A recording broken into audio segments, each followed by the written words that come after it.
On va peut-être préciser, oui, tout de suite, parce que vous savez qu'on est en émission spéciale. Si vous êtes avec nous juste depuis 11 heures ce matin, vous avez entendu certains reportages que vous allez revoir, mais pour tous ceux qui, normalement, se joignent à nous à midi pour ce rendez-vous quotidien, Jean-Luc et moi... On peut débuter en disant que toutes ces manifestations, eh bien, le maire Doré les déplore et on aura le maire Doré probablement midi 30. Et justement, il envoyait, il y a quelques minutes à peine, une lettre à notre directeur de l'information soulignant toute l'indignation, bien sûr, des autorités municipales face à tous ces événements qui se sont passés au cours de l'année dernière, mais particulièrement des gestes de violence qui ont été posés à l'endroit de certains reporters de TVA. Alors, il a envoyé une lettre de direction à la direction de l'information. Je pense que l'ensemble du bulletin, ça passe de la fierté à la honte. Exact, parce que tous les quotidiens ce matin, et le plus bel exemple, si vous avez écouté l'émission spéciale qu'on a diffusée au cours de la soirée hier, on parlait de cette grande soirée champion, le Canadien. Et quand vous vous êtes couché, chez nous aussi, comme partout ailleurs, on disait une explosion de joie éclate dans le Forum et au centre-ville de Montréal. Mais très vite, ça a été terni par cette émeute qui éclate, pillage, vandalisme, rue Sainte-Catherine. En progression, tout à coup, les événements ont pris des proportions auxquelles on ne s'attendait absolument pas. Et un bilan désolant aujourd'hui. Bilan désolant, le directeur Saint-Germain vient de faire une conférence de presse au cours de laquelle il a souligné qu'il y avait 600 policiers de faction dès le début des événements de la soirée. Ça a graduellement monté jusqu'à 980. Pour reprendre son expression, il parle de stratégie par vague d'assistance, c'est-à-dire qu'au fur et à mesure que les événements grossissaient, les policiers se joignaient aussi. Et le bilan... Il admet aussi que sa stratégie n'a pas réussi échoué. Il dit même que s'ils avaient été le double, ça n'aurait pas plus fonctionné. On parle de 115 arrestations, 267 méfaits, 160 blessés, dont 49 policiers, 6 feux éteints, 4 véhicules de la police incendiés, 47 véhicules autres de la police endommagés, le service de police de la CUM qui était prêt, dit-on, à faire face à cette situation aussi. Dans un premier temps, peut-être que vous ne les avez pas vus, les événements d'hier. Robert Plouffe va nous faire revivre ces événements qui ont commencé, comme je vous le disais, par la célébration un peu partout dans Montréal.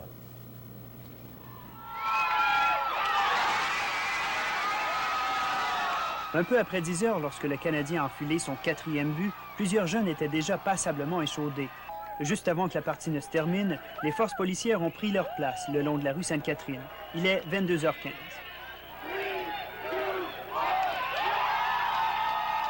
Les partisans ont rapidement pris possession de la rue. Les premières fenêtres de commerce n'ont pas tardé à voler en éclats. It's a shame, my friend. It's a shame. That's right. We love to see the Canadians win, but why destroy property?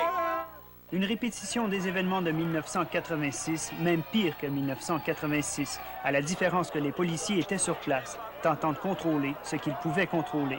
Mais les partisans étaient déchaînés. Pendant que certains couraient après les voitures qui avaient failli les renverser, d'autres renversaient carrément les voitures. Des vandales ont bien été arrêtés. 2 gars arrêtés pour méfaits sur le véhicule de police. Tous les véhicules sont brisés. Mais les lanceurs de bouteilles étaient tellement nombreux qu'on a senti peu après minuit que les policiers avaient perdu le contrôle. Ce magasin Provigo au coin de la rue Saint-Marc s'est fait piller sans qu'il y ait intervention des forces policières. Plus loin ici, les ambulanciers semblaient seuls à s'occuper de 3 blessés. Alors les agents ont commencé à être les principales cibles des tireurs de bouteilles. Certains d'entre eux cherchaient leurs supérieurs. Le directeur qui nous suivait, là. Vers 1h, l'anti-émeute a enfin démarré les manœuvres.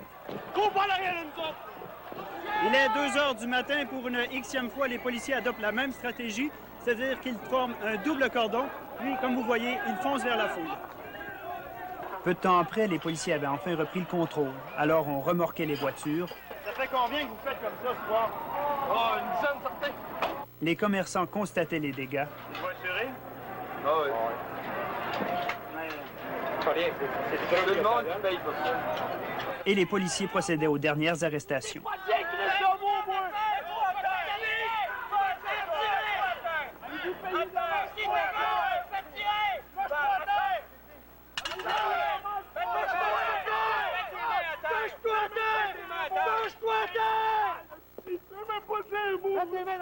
Ce jeune homme s'est fait fracasser la vitre de sa voiture par une matraque de police, un autre qui se rappellera de cette 24e Coupe Stanley. Robert Plouffe, TVA, Montréal. Alors, c'est un peu le portrait de la situation. Il y a Régent Léveillé également qui était là et qui a maille à partir. Ça a commencé avec le sourire, mais ça... Oui, aussi, parce que vous avez vu que pour les reporters, si vous étiez là hier soir, c'était pas évident qu'on pouvait travailler, garder toute la concentration au moment où la foule se pressait contre eux. Écoutons Régent Léveillé.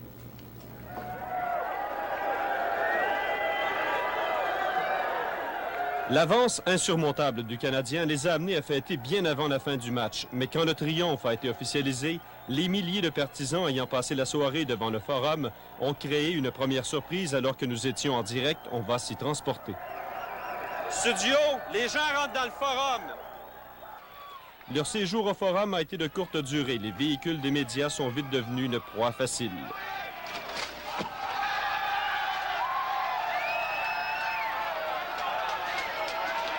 Je pense que vous êtes en mesure de constater comme moi que le véhicule dans lequel je me trouvais quelques heures auparavant a été pris d'assaut dans les premières minutes qui ont suivi la victoire du Canadien.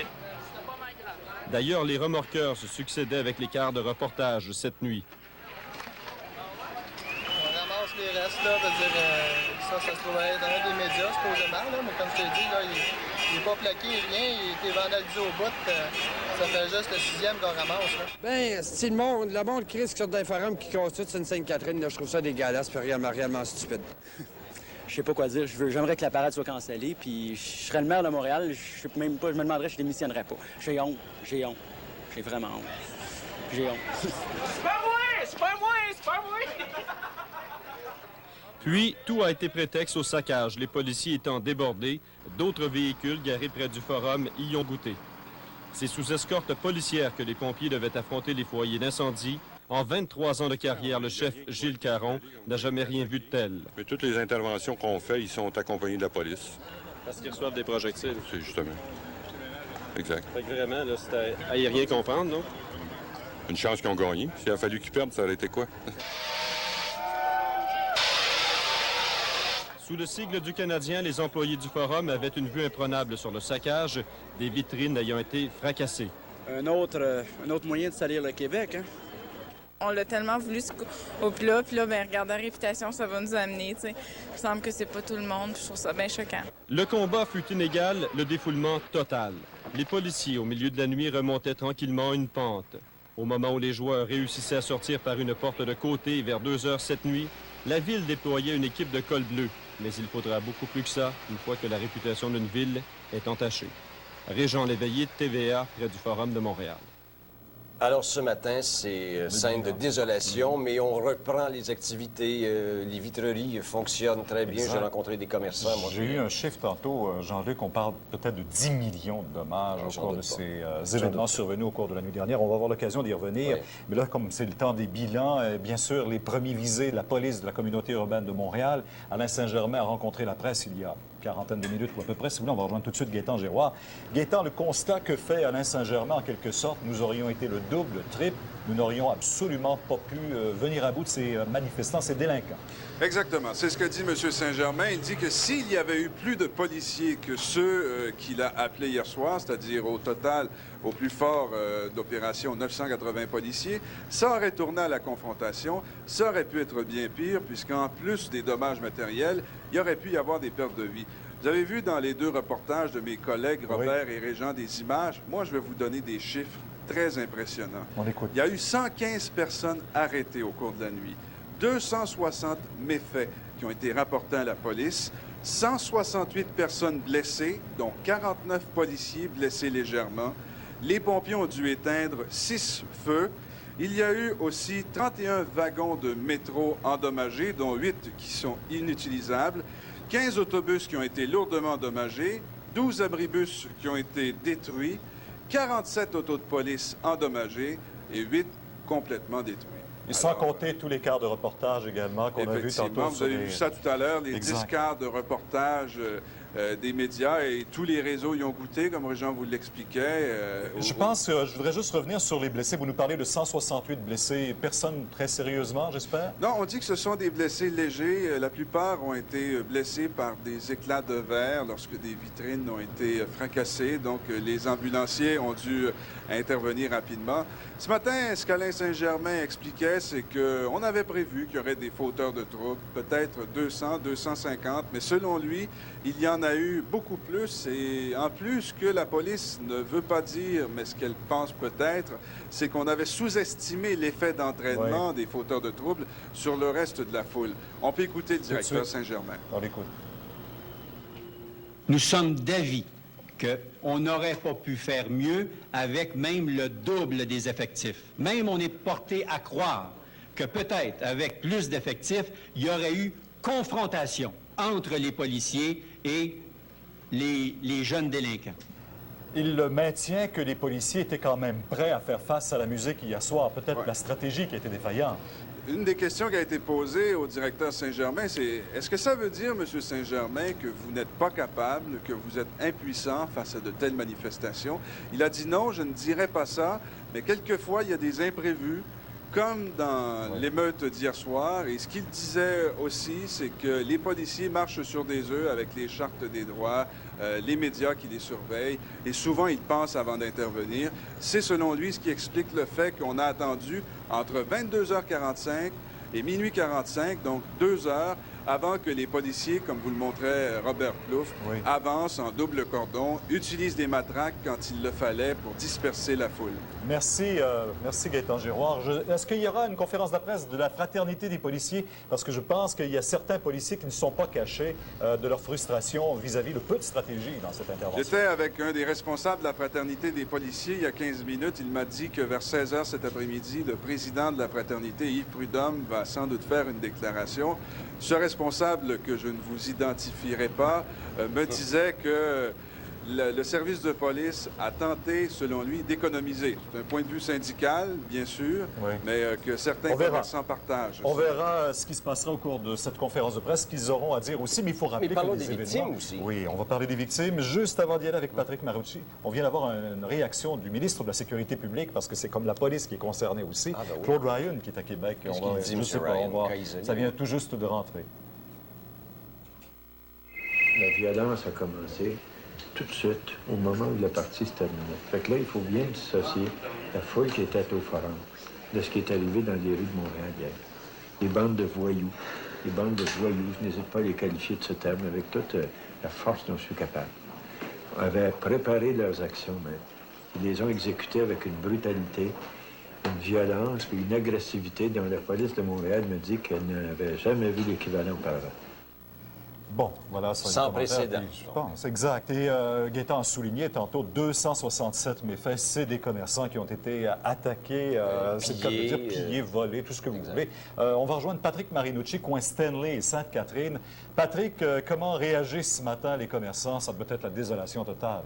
Ils sont assez déçus parce que tout au long de la semaine, la CEM, les policiers de la CEM, leur avaient fait sentir qu'ils allaient avoir le contrôle de la situation et qu'on n'allait surtout pas répéter l'expérience de 1986. Alors, la plupart d'entre eux n'avaient pas véritablement pris de précautions à la veille de ce match-là. Mais pourtant, on leur avait demandé de vider la vitrine, on leur avait demandé de même griller, mettre un grillage, si possible. Oui, mais il y a des commerçants qui nous ont dit qu'ils ont eux-mêmes pris la peine d'appeler la police et leur ont demandé qu'est-ce qu'on doit faire. Et les policiers, apparemment, leur auraient répondu « N'ayez crainte, il y aura une présence policière très sentie, on va contrôler la situation. » Et on sait qu'on connaît les résultats aujourd'hui. Je dois vous dire que ça fait quand même l'affaire de certains. S'il y a les joueurs du Canadien qui sont sans doute très heureux aujourd'hui et leurs partisans, il y a aussi les vitriers qui font, vous en conviendrez, des affaires d'or. Derrière moi... Dans des circonstances semblables, je ne sais pas s'ils sont très heureux cependant, mais vous avez raison. Ils font un peu d'argent ce matin avec ça. Écoutez, pour vous donner un exemple, je ne sais pas si on peut le voir, mais derrière moi actuellement, cette vitre-là a été réparée. Alors, si vous marchez sur la rue Sainte-Catherine aujourd'hui, vous allez voir que la situation n'apparaît pas si dramatique parce qu'il y a des gens qui travaillent depuis très tôt cette nuit pour réparer le tout. Juste un peu plus loin, il y a là un camion de vitrier qui est sur place. Donc, il y en a un peu partout sur l'artère Sainte-Catherine et sur les artères perpendiculaires. Oui. Alors, si vous voulez bien, on va en écouter quelques-uns de ces vitriers et aussi la réaction des commerçants. Et vous devriez écouter à la fin celle du gérant du magasin Sam de Recordman qui, exceptionnellement, lui, n'a pas été touché. Vous allez voir qu'il se compte très chanceux. On les écoute. Tout de suite.